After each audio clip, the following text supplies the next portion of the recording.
सुरेश एक चाउमीन के ठेले पर काम करता था, पर उस ठेले का मालिक सोहनलाल बहुत ही खड़ूस स्वभाव का था। सुरेश जितना मर्जी अच्छा काम कर ले, पर फिर भी उसका मालिक कभी भी उससे खुश नहीं होता था। सुरेश रोजाना सुबह 9 बजे काम पर निकल जाता था और रात को 11 बजे घर आता था। इतनी मेहनत करने के बाद भी उसका मालिक हमेशा उसे किसी न किसी बात के लिए सुनाता रहता था। क्या बात है सुरेश, इतनी देर से ग्राहक खड़े हैं और तेरे से अभी तक एक चाउमीन नहीं बनी? ऐसे काम नहीं होगा, तू तो मेरा नुकसान करवा देगा। मालिक, वो मैंने आपको कल कुछ सामान लिखवाया था, वो कम है, इसीलिए देर हो रही है। कहाँ रखा है सामान? आप दे दो, मैं जल्दी से बना दूंगा। तूने मुझे कब लिखवाया था सामान? मैंने तो कोई सामान नहीं लिखा, झूठ मत बोल। अगर तू लिखवाता तो मैं लेता हुआ आता। अरे भैया, क्या बात है, चाउमीन देनी है या हम जाएं? अरे नहीं नहीं, अभी बन जाएगी चाउमीन है, बस थोड़ी देर में मैं सामान मंगवा लेता हूँ। इतना टाइम नहीं है हमारे पास, रहने दो, हम कहीं और से खा लेंगे। हम तो तुम्हारा नाम सुनकर आए थे कि तुम्हारे ठेले की तवा चाउमीन बहुत बढ़िया बनती है। चलो भाई चलो, यहाँ रुकना बेकार है, यहाँ तो सामान ही नहीं है, चाउमीन क्या खाएंगे है। ग्राहक वहाँ से खाली ही लौट गए। सुरेश के मालिक ने सारा गुस्सा सुरेश पर निकाल दिया और गुस्से में सुरेश को चाटा लगा दिया। तेरी वजह से आज मेरे ग्राहक खाली लौट गए। मालिक, आप मेरे ऊपर हाथ मत उठाओ, वरना। क्या करेगा तू है, क्या करेगा तू बता? गरीब भिखारी, मेरे टुकड़ों पर पलने वाला, मेरे को आंखें दिखा रहा है। अरे तू नौकर है, मेरा नौकर। मैं चाहे तुझे मारूं या फिर तेरे साथ कुछ भी करूं, तुझे सब कुछ सहन करना पड़ेगा। मालिक, मुझे आपके पास नौकरी नहीं करनी, आप मेरा हिसाब कर दो, मैं नौकरी छोड़ रहा हूँ। क्या कहा? नौकरी छोड़ रहा है? अब इतनी जल्दी मैं दूसरा नौकर कहाँ से लाऊंगा? 1 रुपया भी नहीं मिलेगा। करना है तो कर, वरना बिना पगार लिए ही यहाँ से निकल जा। मालिक, आपने पिछले 2 महीने से मेरे पैसे नहीं दिए हैं, ये तो गलत बात है। मुझे जब आपके यहाँ नौकरी करनी नहीं तो आप मेरे पिछले पैसे दे दो ना। तेरे पास क्या सबूत है कि मैंने तुझे 2 महीने के पैसे नहीं दिए? जा कर ले जो करना है, मैं तुझे पैसे नहीं दूंगा। सुरेश बिना पगार लिए ही घर लौट आता है। तुम्हारे पैसे मार लिए, तुम्हारे ऊपर हाथ भी उठा दिया। अरे वो कैसा इंसान है। चलो तुम और मैं अभी चलते हैं। कैसे नहीं देगा वो पैसे?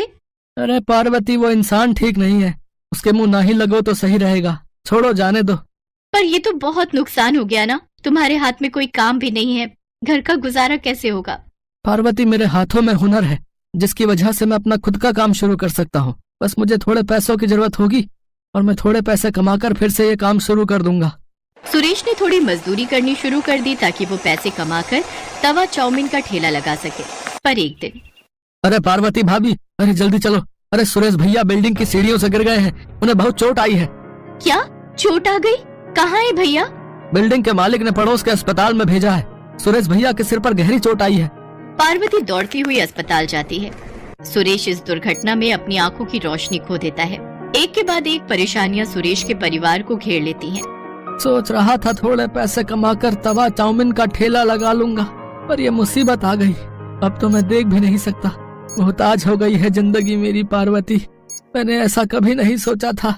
ऐसा न कहो, जिंदगी में अगर परेशानी आई है तो उनसे निकलने का हल भी हम मिलकर ढूंढेंगे। आप ठेला नहीं लगा सके तो क्या हुआ, मैं तवा चाउमीन का ठेला लगाऊंगी। बस आप मुझे तरीका बताते जाना, मैं उसी तरीके से बनाने की पूरी कोशिश करूंगी। मैं भी आपकी मदद करूंगी मम्मी।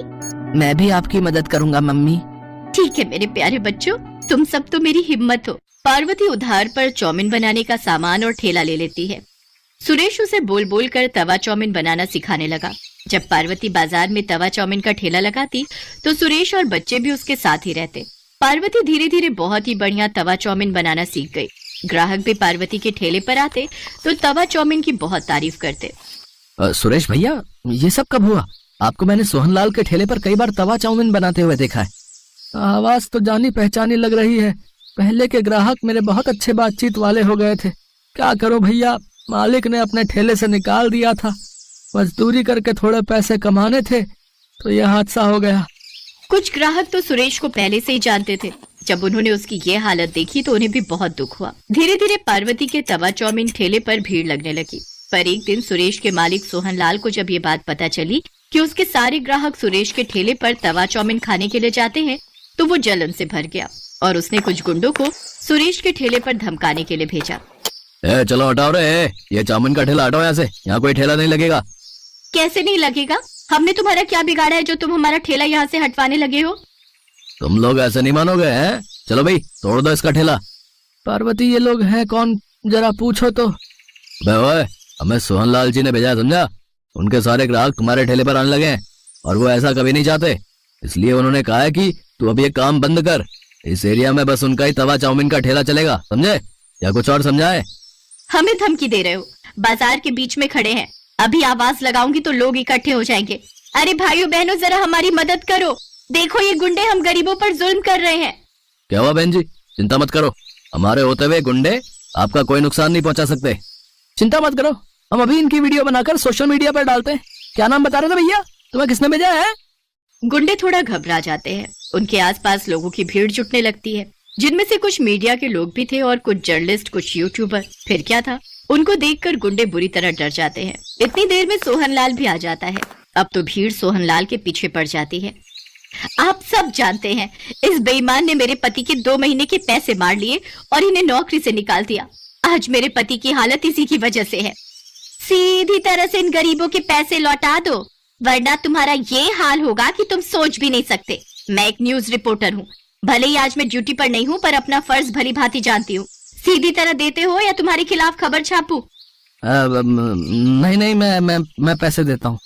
सोहनलाल डर जाता है और वो पार्वती के हाथ में सुरेश के पैसे और बाकी सबके कहने पर उसका जो भी नुकसान हुआ उसमें पैसे बढ़ाकर देता है और उस दिन के बाद उन्हें तंग न करने का वादा करता है। काफी लोग सुरेश और पार्वती की मदद के लिए आते हैं और फिर सुरेश का इलाज भी करवाने के लिए बहुत से लोगों ने मदद की, जिससे सुरेश की आंखों का ऑपरेशन हो गया और उसकी आंखों की रोशनी फिर से लौट आई और सुरेश और पार्वती दोनों मिलकर अपने तवा चाउमीन के ठेले पर मेहनत करने लगे।